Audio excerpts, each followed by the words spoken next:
Namaste. Humility, ego, and no self should really be understood as humility, ego, and no unchanging self. And as I was thinking about examples of this during the week, I thought about, the guy who is the president or the CEO of a large corporation, and he says, I am the CEO of XYZ company. And then the next day he gets fired, and he's no longer the CEO of XYZ company. His ability to cope with that will be directly tied to how much he has identified with this idea that he is the CEO of XYZ company, and that's never going to change. Or, if you like it better, when I was 18 or 19, I worked, maybe close to 20, I worked at a white hen pantry. Wait, that tells you how long ago that was. And I met this guy who was a runner. He'd been a runner in high school, and he still ran 10 miles a day, and he smoked cigarettes. And he was, I think he was around 25 or 28 at the time, and he said, I'm getting older. And I realized that I have to either not run as much or quit smoking. So I'm going to cut back to running 5 miles a day. Which is, what do you say to that? But it shows that he, unlike the CEO of XYZ Corporation, could cope with changing who he was, because he was very proud of his running. Or maybe a better example is the short period in my life when I got roped into refereeing recreational basketball, which nobody should do. I mean, if you really want to do it, what you need are 2 tables and a chair in the middle. And people can dress up in basketball uniforms and sit at the 2 tables. And then somebody can put on a striped referee shirt and sit in the middle, and the people at the 2 tables can just scream and yell at the guy in the middle. And that pretty much summarizes what it's all about. Anyway, the game itself is really only secondary. But what I noticed was that there were guys, and I was 28 at the time, so there were guys who I knew from high school that had played on the basketball team. Guys that were a year or 2 younger than me, guys that were a year or 2 older than me, some of whom found it for some reason necessary to still wedge themselves into the same basketball shorts they wore on the high school team. And strangely, that it had a pinstripe, a white pinstripe, or I don't know if you call it a pinstripe when it's on the side, but went down the side. And I remember in high school it was about this wide. And all of a sudden it was about this wide because those shorts were being stretched. And the pinnacle of no self came when there was, every year there'd be a basketball tournament. There were regular games, but then there was a citywide tournament, and all you needed to do to play in the tournament was either live in Wauwatosa or have gone to high school in Wauwatosa. And it turned out that most of the guys who at that time were on the basketball team at one of the state colleges had gone to high school in Wauwatosa, and they were on the basketball team there, and they were still playing. And so these guys that I knew who were 28, 29, 30, and they'd been working jobs for 10 years, they showed up imagining their glory days, and these kids who were 20 and playing at Stevens Point or whatever just walked away with the thing, just stomped these guys into the ground. And the temper tantrums were just unbelievable, because how could this be happening to me? You could see it going on in their minds when 12 years ago I was the best. Well, yeah, and you're 12 years older, and if you still have your identity tied into what you were in high school, you're going to be disappointed, and you're not going to be able to cope with those changes. And all the time it was that. And there's other things too. There's people who've had career changes, not just being fired from one job and going to the same job at another place, but having to change their whole field of work. And who am I now? In fact, when I talk to people who are struggling with something, the question I most often ask is, who would you be if this was true? So, if somebody says to me, I used to work in business, now I'm working in retail, I just hate working in retail, my question is, who would you be if you were still working in business, that you aren't right now working in retail? Because I think our biggest struggles go to identity. And our biggest struggles around identity are when we lock it in and say, this is who I am. And it's something external. And so you see people retire and they don't know what to do with themselves. They honestly don't know who they are. The company says, here's a gold watch and a pension, out you go. Who am I now? I don't have an office to go to anymore. What does it mean? And that's exactly what Buddhism tries to get to with this idea of no self, or as would be much more clear, no unchanging self.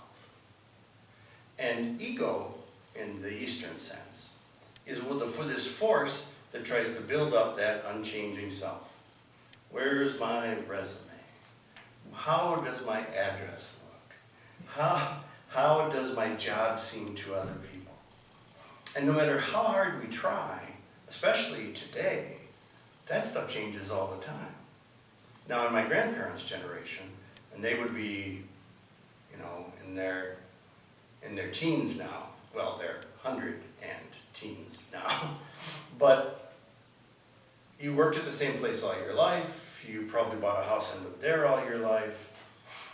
And maybe these are problems that they never really had to confront too much, because even if you were locked into something, it didn't change anyway. So you worked 35 or 40 years at the same place and then you retired. But now that changes all the time. And now, as much as we try to hang on to, this is who I am, because it keeps us from having to look at what's inside, we're not going to be able to do it.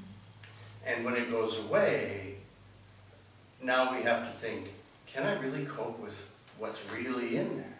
And if we have a bad view of what's really in there, the answer is going to be that no, or it's going to be a heck of a fight.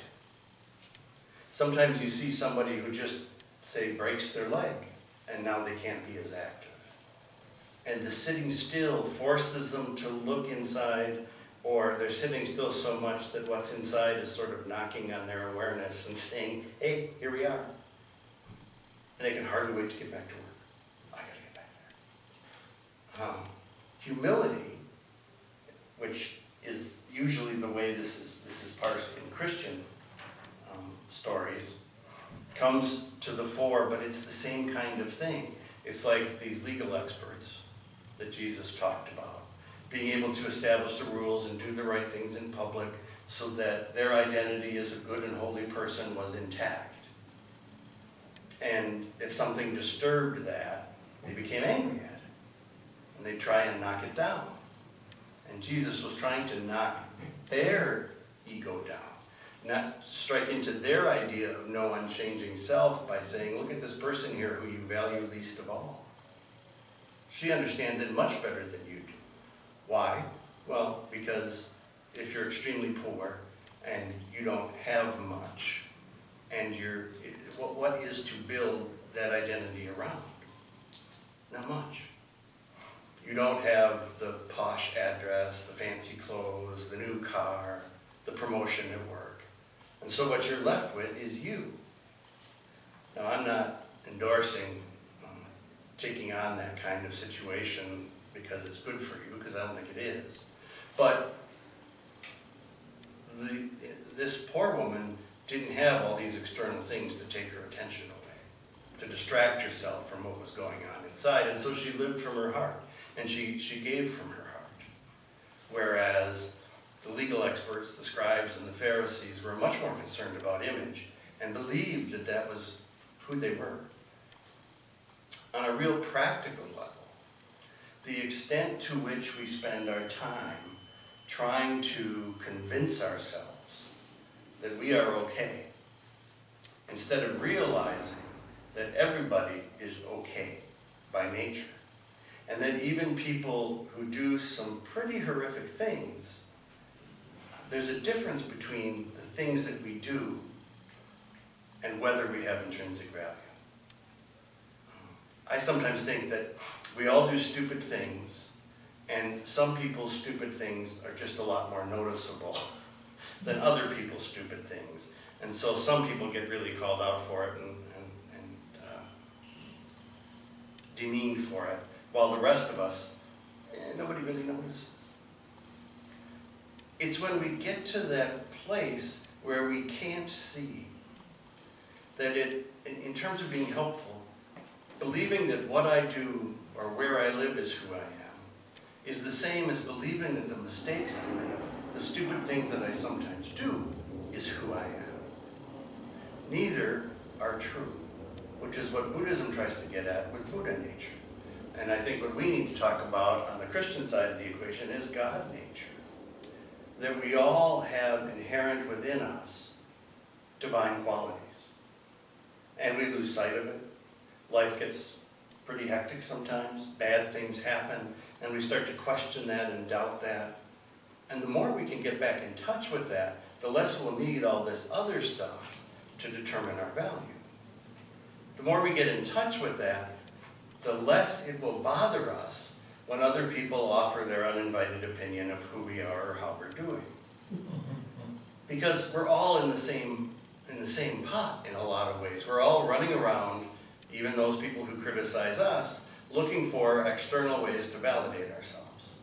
And their way just happens to be beating other people down. And if each of us could get to the place where we said, you know, whatever happens, whether it goes right or wrong, won't change that I have essential intrinsic value. And I can pretty much bet that as the years go on, more and more things will change. That I will lose the ability to do more and more things or gain some hardware or... Yeah. As I got out of my car, I'm tired of being handicapped. Yeah. I didn't want to spend not even a year. Yeah, but it's Tara Brach, who's a Buddhist teacher and psychotherapist, says that we need to mourn those losses along the way. Because if we don't, all of a sudden one day we wake up and there's this big pile of stuff.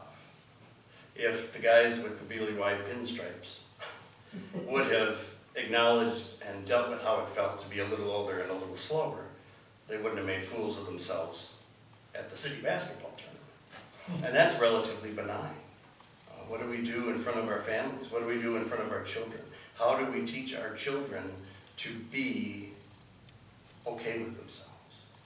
I think those things are much more important. And if we could give up the idea that there is this fixed, unchanging me, because there isn't, our happiness would go up tremendously.